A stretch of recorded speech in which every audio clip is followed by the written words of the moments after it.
crazy shit right there.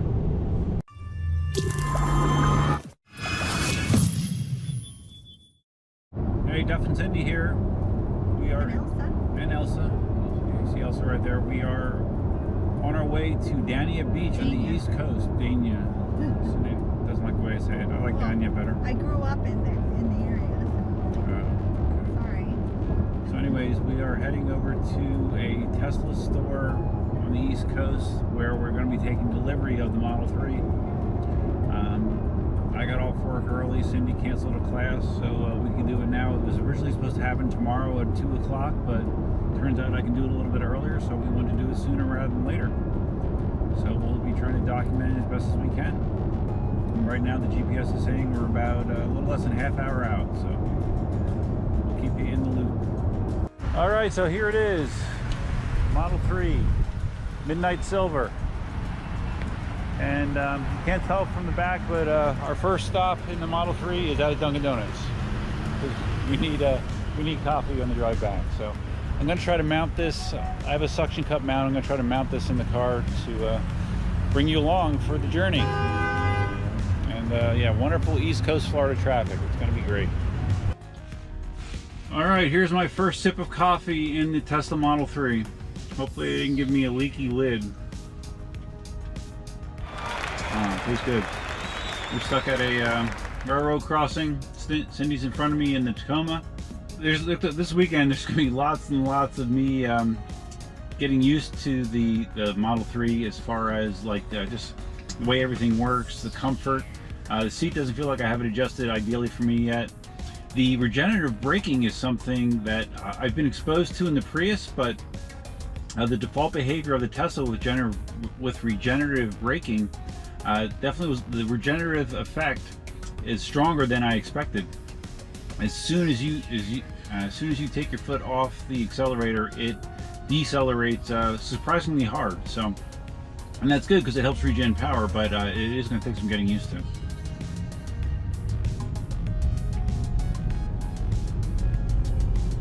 In 500 feet, turn left to take the Interstate 95 North ramp toward West Palm Beach.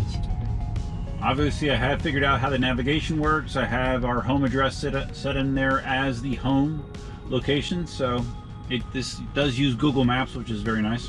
Right now, you're not getting the normal display that you would be getting in traffic. Normally, you see all the cars around you, but evidently, this car only has 3 miles on it, and evidently, when you first start driving the car, it needs to do a calibration of the cameras. So right now it says calibration in progress. So once we get it more out into the open, I will talk about it some more. This traffic's no fun. So unfortunately, the timing of this is not great. I don't know how clearly you can see out the front window, but yeah, it's about 4:52 East Coast, rush hour traffic, and we are stuck in it. There's nothing we can do. Luckily, we don't have to be on 595 too long to get back on Interstate 75, but yeah, we're stuck. Right now, it says the car was delivered to me with 89% battery. Says that I'm at 87% now, and I think I saw that when it planned the route, it estimated by the time we got home I would have 34% battery left, so should be good to go. Alright, so now the camera calibration is complete.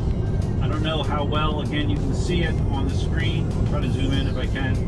But now you see the graphical representation of all the vehicles around me. The car is now seeing all of the surrounding traffic. So, yeah, so it's very easy to check your blind spot. You just literally look right here and you see real time what's going on. And it's also interesting, I guess they've improved this over time, that they actually size the vehicles accordingly. Like if a big tractor trailer goes by, it's going to look a lot different than a little subcompact car. So it really, really is cool. So as you can see, we're moving a little bit better now. Cindy just called me on the phone, so I got to test the phone features. Phone works fine. Not that I expected it not to be. The acceleration on this thing is freaking insane.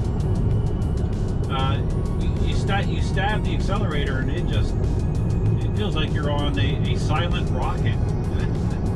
It's crazy, man. It is crazy powerful, but smooth and quiet. This is definitely unlike any other driving experience that I've ever had so far.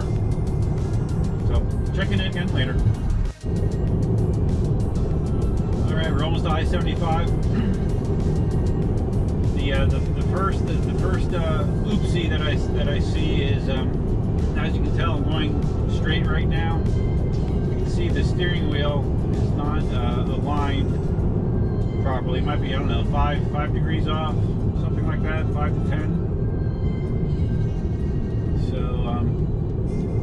I don't know if you align a Tesla like a normal car, but yeah, that's definitely not the way it should be. So I'm going to have to be calling them about that, unfortunately. All right, we are now on Alligator Alley, and we are on Autopilot. Autopilot was not enabled from by default. I had to stop, put the car in park, and then I enabled Autopilot, Auto Steer, and the auto summoning as well. It wouldn't let you do that until you stop and put the car in park, which makes sense. I accelerated, hit the stalk down twice, the lever on the right down twice, and that turns on auto summon. It will force you to touch the steering wheel periodically. I have it set just at the speed limit, 70 miles an hour. You can set to go 5 or 10 miles over the speed limit, but Cindy's behind me, so I'm waiting for her to catch up to me, so I'm going to keep it at 70 right now. With my hand on the wheel, I can feel it doing slight adjustments left and right to keep me between the lines. You can see right now it sees the lines. When those two lines are blue, that means that Autopilot is engaged. So yeah, I plan to probably leave this on most of the drive over. We'll see how it feels. It's kind of crazy though. Look, we're on no hands. All right, so now I'm behind a vehicle that's going a little bit slower. It's automatically slowed my speed down to 68 miles an hour. I believe that you can do a lane change while on Autopilot, but I need to up my speed a little bit, I think. Yeah. I'm not quite sure how to do that. Oh, sorry. Cancel. Oh, maybe like this. I can probably do this from the steering wheel. I'm going to set my max speed to 75. There we go. And now I'm going to try to do a lane change. I'm going to hit the steering wheel, the turn signal. Wow, it just took me out. Now I'm in the left lane without doing a thing. So now we're doing the 75 miles an hour. We're going to wave by to the RAV4. And now we're going to lane change right. As soon as the car detects it's safe to do so, it makes the lane change, turns off the turn signal, centers you back in the lane. Wow. That's some crazy shit right there. Alright, so just cruising Alligator Alley at 75 miles an hour. Autopilot's doing a good job. I've changed lanes automatically several times. And yeah, it's you know, other than the steering wheel being a little cocked to the right, so far so good. But there's so much to learn, man. So many settings to tweak and just things to do. One other thing I noticed, and I thought I read that all Teslas come with floor mats. I don't have any floor mats. Maybe they're in the trunk, maybe they don't come with floor mats, or maybe they forgot to give them to me. So that's another thing I will be checking into when I get home. The driver's seat, well, the passenger seat is power as well, but the driver's seat is very, very adjustable, but it doesn't feel like I have it quite dialed in yet as far as to fit the way that I normally drive. I'm not quite sure if it's a lumbar setting or what it is, but I have, I'll put that on my list of things to tweak. One thing I noticed is this touch screen is super responsive. I mean, everything you do is instantaneous and quick. Very, very responsive. And I have seen other reviewers comment the same thing, but this touchscreen seems to be very, very high quality. I do have a USB drive and a USB splitter / hub ordered to take advantage of the dash cam and Sentry mode that you can get with Tesla. The dash cam just utilizes the built-in cameras, and from what I understand, it uses the front camera and the 2 side cameras as well. You can get dash cam footage of any of those.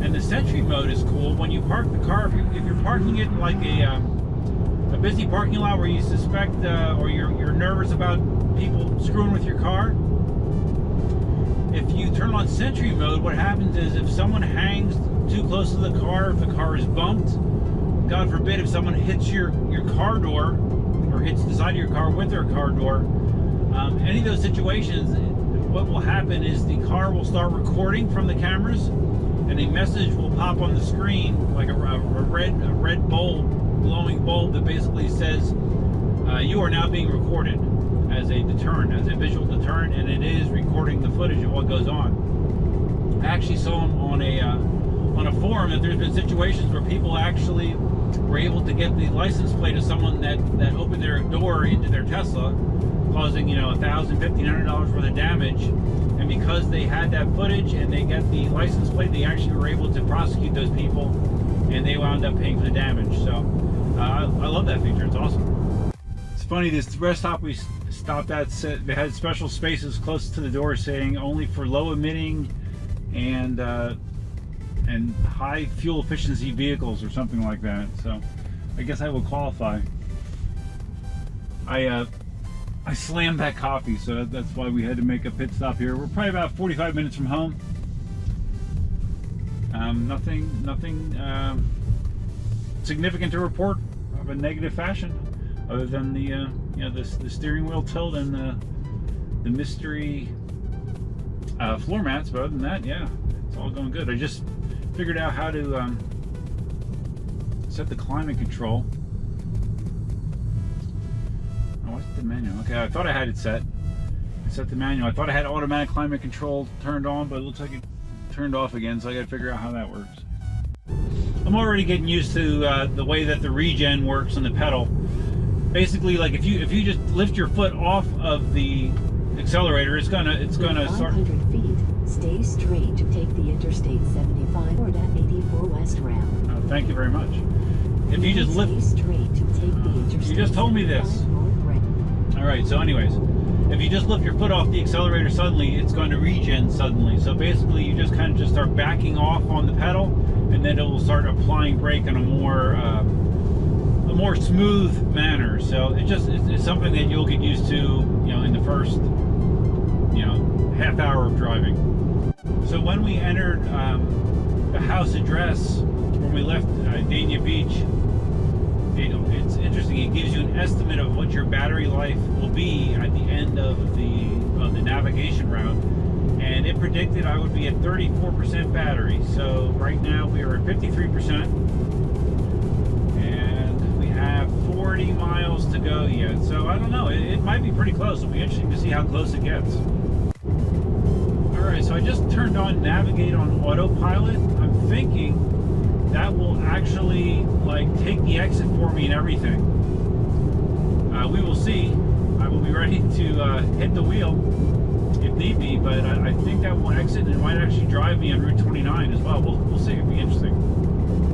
So when you turn on Navigate on Autopilot, the 2 blue lines go away, and you just have a single blue line in front of you, I guess, that indicates the path that you are following, but you still see that Autopilot is engaged. When you see the steering wheel in blue, that means Autopilot is still engaged with auto steer and all that fun stuff. So, yeah.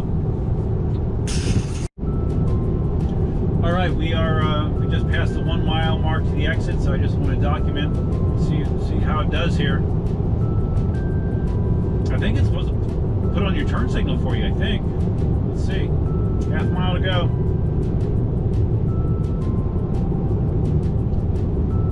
Alright, says we should be in the right lane. Yes, we are. It's kind of weird just trust it to do this. Let's see. What are you going to do here? Now take exit 80. Alright, turn signal's on. Nice. Slowing. Hitting the ramp. I'm not doing anything. 1,000 feet. Keep right toward Avenue Maria in Auckland. Wow. We are taking the turn. It turned the turn signal off automatically. All right. Now this is going to be Now interesting. keep right toward Avenue Maria. This is a yield.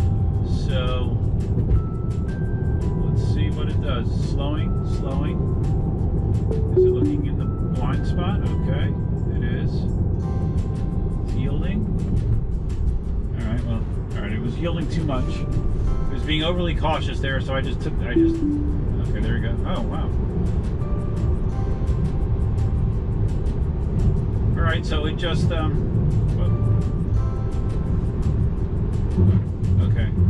It seemed like autopilot was on, but now it's off. So I think I gave too much steering feedback, so I turned autopilot off. Now we are back on autopilot. So it did exit the highway cleanly. And if I didn't have a car behind me, I probably would have let it just slow down and go. But there's a car behind me, so I didn't want to be overly cautious with the. I didn't want to impede their progress just because the car was being overly cautious. So that's why I took over. But I probably did not need to, more than likely. So now we are on State Route 29. Got our blue lines established, and yeah, we're good. So we'll see how it does if it makes the left onto Oilwell Road by itself as well. That'd be kind of wild. It automatically has adjusted the speed limit down. I had it set to the speed limit +5 on the interstate. The speed limit on this road is 60. Now it automatically changed the speed limit to 65, or the speed of the car to 65. So yeah, it's working well. We are about half a mile from our next direction change. Should be a left-hand turn onto Oilwell Road, and if this works as I believe it's supposed to, the car should slow down, keep a safe distance from Cindy, who's in front of me, and make the turn without me really doing anything. Okay, we're slowing down. Let's see. We're slowing down. Now turn left onto County Road 858. All right, slowing. No turn signal. Whoa. All right. Did not seem like it was going to turn there. Maybe it was, but it kept drifting forward. So I'm not sure. I'm not sure if it would or not. So that test was not successful. All right, we are making the final turn for home. Turn right onto 47th Avenue Northeast. Yes. Making our final turn. So, to be honest, I was a little bit worried, having to drive across the state for my first drive in the car, but it performed very, very well. I'll have to do some more reading up with the what enhanced autopilot can and cannot do. I think I might be asking it to do some things that are only available once full self-driving is enabled on the cars. In 500 feet, your destination will be on the left. But yeah, it got me here safely. It's gonna be a fun ride. Now It's gonna be a fun ride for sure. So, all right. So we just want to see if the floor mats might be hiding under here, maybe. Nope. And got a license plate bracket, and the one last place that I'll check is in the front.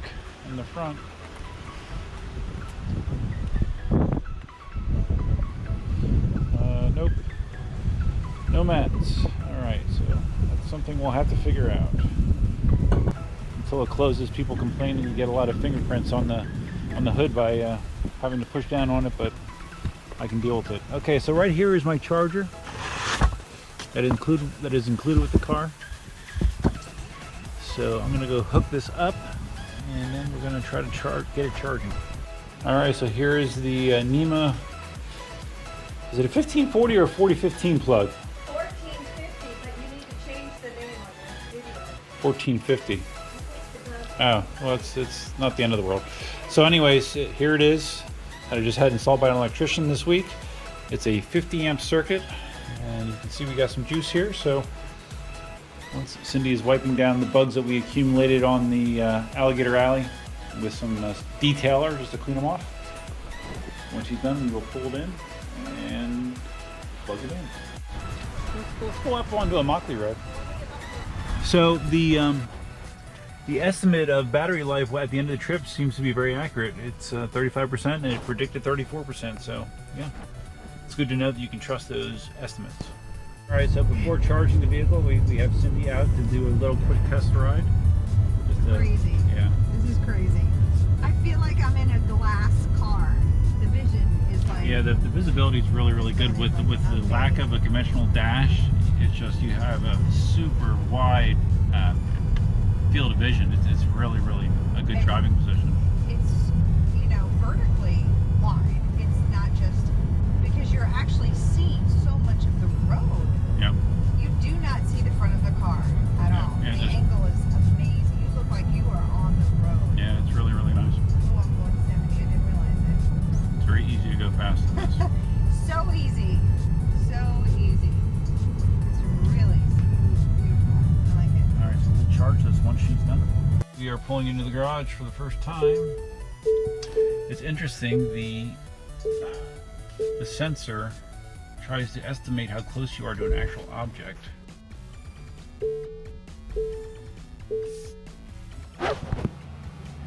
All right, so we're gonna try to charge it now. Okay, so I believe you can do it one of two ways. You can touch the bottom of it, or you can hold this button right here, and that opens it up. And just stick that in. This little indicator light should turn green eventually. It's flashing yellow. Let me see what the car is saying. The car is saying charging. Alright, it's charging, but I guess that's flashing green. I don't know. It kind of looks more yellowish to me. Let me see what the app says. Interesting. It said, okay, 31% limited charging. I think it should only charge to around 80%, but I need to mess around with that some more. There's a lot more that I need to read up on, understand, configure. So I'm gonna be doing all that, but it does look like we are getting juice. That was a fun first experience. Little nerve-wracking, you know, driving a new car across the state, but otherwise the experience is good. No floor mats and steering wheel slightly cocked to the right. Those are both issues that I plan to address. I'll let you know how it goes, and there'll be a lot more content this weekend for sure. It was a successful first step in my Tesla Model 3 journey for sure. If you found this video interesting, please give it a big thumbs up. If you made it this far, you might as well subscribe, right? Hit that subscribe button, hit the bell if you want to be notified for Tesla and other content. And feel free to leave your comments, suggestions, ideas, and thoughts below. And that's all I have for you for now. I hope you have a good weekend. And until next time, definitely out. That's what it looks like when it's supposed to be properly charging. Flashing green, not flashing yellow. I didn't have this inserted quite far enough. Looks better. 4 hours and 40 minutes until it gets to that mark there, which is probably somewhere in the 80 to 90% range, charging at 32 amps.